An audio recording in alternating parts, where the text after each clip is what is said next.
Olá, pessoal, tudo bom? Meu nome é Débora e hoje vamos conversar mais um pouco sobre literatura. O que vamos ver hoje? Revistas e correntes literárias. Conversamos nas aulas anteriores sobre Semana de Arte Moderna e já iniciei com vocês também a primeira geração modernista, mas não poderíamos deixar para trás os manifestos. Os manifestos, eles também estavam envolvidos com a proposta modernista, que trazia várias mudanças para a nossa literatura brasileira. Bem, após a Semana de Arte Moderna, que vinham com aquelas propostas de destruição, que era esquecer aí a influência das obras europeias, a questão da busca pela origem, o nacionalismo. Então, agora, dentro dos manifestos, isso se torna ainda mais forte. Esses manifestos, eles iniciaram ali no ano da Semana de Arte Moderna, ali em 22, e seguiram em muitos documentos, muitas revistas que foram publicados e chegaram ao conhecimento do povo. Então, esses manifestos são de grande importância de informação para que o povo conhecesse mais ainda aquilo que se trazia como proposta para a nossa geração modernista, que se estende aí nos três momentos aí literários. Falando um pouquinho então sobre essas publicações. Vocês têm aí duas revistas, mas não foram as únicas, foram muitas revistas lançadas aí de 22 em diante e que traziam propostas modernistas e os manifestos aí dentro delas. Os manifestos não são correntes literárias que apresentam características e essas características defendem então o nosso movimento modernista, trazendo para ele mais nacionalidade, originalidade, e essas correntes são compostas de muito, mas muito nacionalismo e também daquilo que se tem de pura literatura brasileira. Teremos aí três correntes importantes então nesse momento, que é pau-brasil, antropofagia e o verde-amarelismo, que um tempo, logo em seguida, muda aí para a escola da ANTA. Preparei para vocês, então, aí um slide que você pode ver as três correntes, também conhecidos, três manifestos, três movimentos aí dentro, um pouco aí desse período da Semana de Arte Moderna, a primeira geração modernista. O pau-brasil, que foi o nosso primeiro, né, a nossa primeira corrente, liderada aí pelo Oswald de Andrade, e por falar nisso, ele estará inserido em todas elas, e ele traz aí algumas propostas para algumas características, então, para essa corrente. Anarquismo e comunismo estão presentes nessa corrente pau-brasil. Essa corrente tem uma cara bem política, muita influência política aí dentro. Eu acredito que seja a que mais tenha. Podemos ver a realidade brasileira, então, as nossas regiões, a cara do Brasil aí. Resgatar também algumas manifestações culturais que faziam parte da nossa cultura aqui nacional, mas há uma mistura nas obras da linguagem mais da elite, uma linguagem mais culta, com a língua do povo, nos nossos falares regionais. Então, há bem essa mistura ainda nessa produção literária. Também podemos ver aí uma cultura intelectual com a nativa, que é a do povo.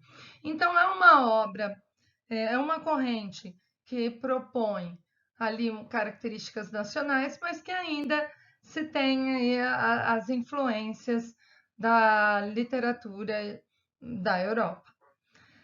Logo em seguida, ou melhor, 2 anos após, vem o verde-amarelismo. E, como toda boa corrente, ela vai trazer alguma crítica à corrente anterior. Oswald de Andrade trabalha muito bem as ideias aí, mas quem lidera essa corrente é Plínio Salgado. Então, temos os dois aí à frente dessa corrente e trazendo aí as características para vocês. A primeira coisa que eu disse, a uma crítica, então, à anterior, que é o pau-brasil, e essa crítica está voltada bem na questão da influência europeia, que não se queria. Então, eu tenho também uma influência bem clara da França aqui dentro, e há uma busca aí de fuga por isso. Por isso, há uma crítica muito grande. Essa corrente foi a corrente mais nacionalista possível. Ela era muito fanista. Então, eu morro pelo meu país, eu faço tudo pelo meu país. Não se admite aqui sequer uma influência que seja europeia, nada que possa vir de fora. Então, ela é puramente nacional, com elementos aí indígenas e com a cara do Brasil, muita cara do Brasil. E 2 anos após, surge a antropofagia, então uma nova corrente, liderada aí por Oswald de Andrade, novamente, e há uma reação ao nacionalismo ufanista da corrente verde-amarelismo. Então, se há uma crítica sobre esse exagero e busca dosar aí para a criação, então, das obras.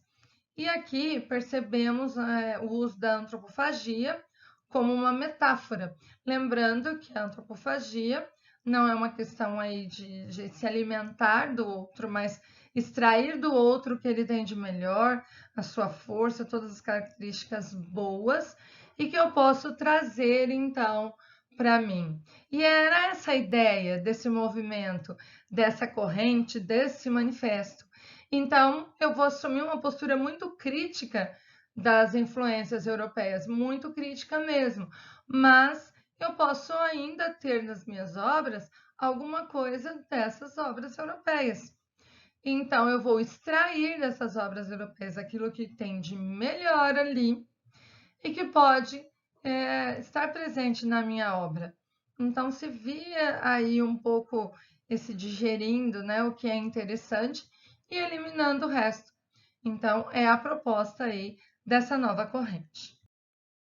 Segue aqui para vocês, então, como eu disse, os textos aí na íntegra e o slide anterior que eu preparei, mas foram os pontos, né, são características bem pontuais desse momento. Então, você vê pau-brasil aí em 1924, o verde-amarelismo, depois tem aqui a Escola da Anta, 26, aí até coloquei para vocês uma observação, Anta ali, né? Parte do movimento verde-amarelismo representa a proposta do nacionalismo primitivo, elegendo como símbolo nacional a Anta, além de vangloriar a língua indígena e tupi.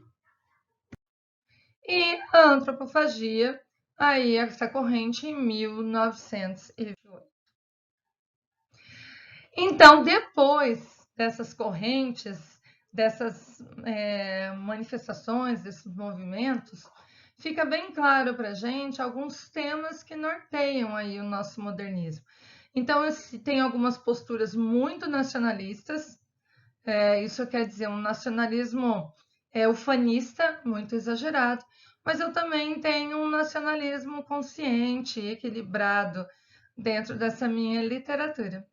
Os principais autores são aqueles que veremos, né, na nossa próxima aula, que é o Mário de Andrade, Oswald de Andrade, Manuel Bandeira, tenho aí Antônio de Alcântara também, mas seguimos aí com uma forte característica aí, mais voltada para os 3 primeiros. Ok? Bom, hoje nós encerramos por aqui a nossa aula.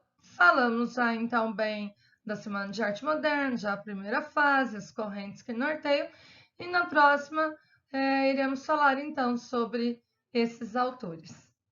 Muito obrigada pela atenção. Até a nossa próxima aula. Tchau, tchau.